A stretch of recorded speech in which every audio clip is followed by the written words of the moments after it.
নমস্কার, public news next চ্যানেলে আপনাদের জানাই স্বাগতম। সংবাদ পড়ছি আমি রুবি।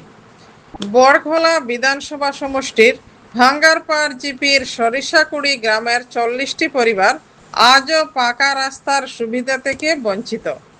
7টি বাসের সাঁকো পেরিয়ে চলাচল করতে হয় তাদের। প্রতিদিন 1 কিলোমিটার জল কাদা মাড়িয়ে যাতায়াত করতে হয় তাদের। বর্ষায় নৌকাই হয়ে ওঠে একমাত্র ভরসা। স্কুল, হাসপাতাল সব ক্ষেত্রেই চরম দুর্ভোগ শিক্ষার্থীদের। ছাত্রছাত্রীদের স্কুলে যাওয়া আসা থেকে রোগীদের হাসপাতালে নেওয়া পর্যন্ত প্রতিটি ক্ষেত্রেই ভোগান্তির শিকার হচ্ছেন গ্রামবাসী। বিস্তারিত দেখতে থাকুন পাবলিক নিউজ নেক্সট চ্যানেলের ক্যামেরায়।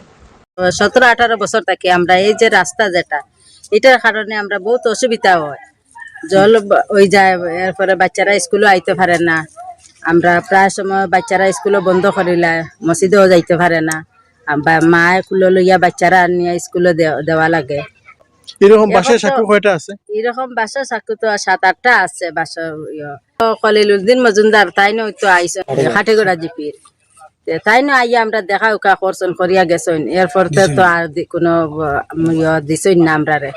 বাচ্চা তো স্কুলে লইয়া আইয়া স্কুলে আওয়ার সময় ফুলের রাস্তা কি বাসার ফুল, এই রাস্তা পড়িয়া বাচ্চারে হাত ভাঙিছে।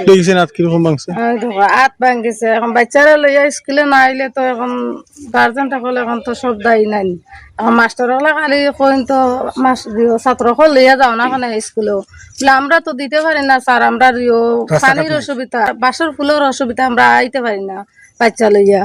এখন তো ফড়িয়া আমার হাত ভাঙ গেছে। এখন বাচ্চা লইয়া আইতে সময় এখন কোনো সময় দিতে পারি না, কোনো সময় লইয়া আই। রাস্তা খারাপ। আমরা এই প্রত্যন্ত অঞ্চল যে বর্তমান যেটা ডিলিমিটেশনের বড়খলা হয়েছে, এটা আগে খাটিগড়ার সঙ্গে সংযুক্ত ছিল। আমরা দীর্ঘদিন থাকি আমরা সরকারের বিভিন্ন ভাবে আবেদন নিবেদন করে আইতেছি, কিন্তু আমরা এই রাস্তার অবস্থা এখন পর্যন্ত কোনো কাজ করা হয় নাই। এই রাস্তা বলতে রাস্তা তো নাই, কিন্তু একটা পথের যে কয়েকটা ব্রিজ, 7-8টা বাঁশের সেতু, ওই ওগুলো পার হইয়া আমরা আসতে লাগে। ছাত্রছাত্রী স্কুলে যাওয়া সম্ভব হয় না। যারা যায় এরা খুব কষ্টে যায়, বা কোনো কোনো সময় বাচ্চারা পড়িয়া ডুবে, তখন আমরা তারে বাঁচাইতে লাগে।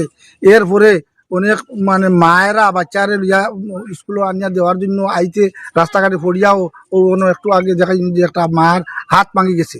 এমনকি আমরা কোনো কোনো সময় মৃত ব্যক্তিরে বহন করি আনার মতো কোনো রাস্তার ব্যবস্থা নাই। তাই আমি আসাম সরকারের মুখ্যমন্ত্রী তথা অন্যান্য এই পূর্ত বিভাগের মন্ত্রীর কাছে অনুরোধ জানাইম, সঙ্গে আমাদের এই এলাকার যে এমপি বা এমএলএ শ্রী কিশোর নাথ মহাশয়ের অনুরোধ করমু যে মানবিকতার খাতিরে এই মানুষগুলোর কমপক্ষে মানুষ হিসাবে বাঁচার সুবিধা দেওয়ার লাগি আমি আপনার কাছে আকুল আবেদন জানাইমু যে আপনারা কমপক্ষে অতি সত্বর এই রাস্তাটার একটা ব্যবস্থা করিয়া আমরা কমপক্ষে মানুষ হিসাবে হাঁটার একটা ব্যবস্থা করিয়া দেওয়ার লাগি আবেদন জানাই। আর বিশেষ করে এই এলাকার সব মানুষ এরা ডে লেবার, এরার কোনো খায়া বাঁচার মতো উপায় নাই।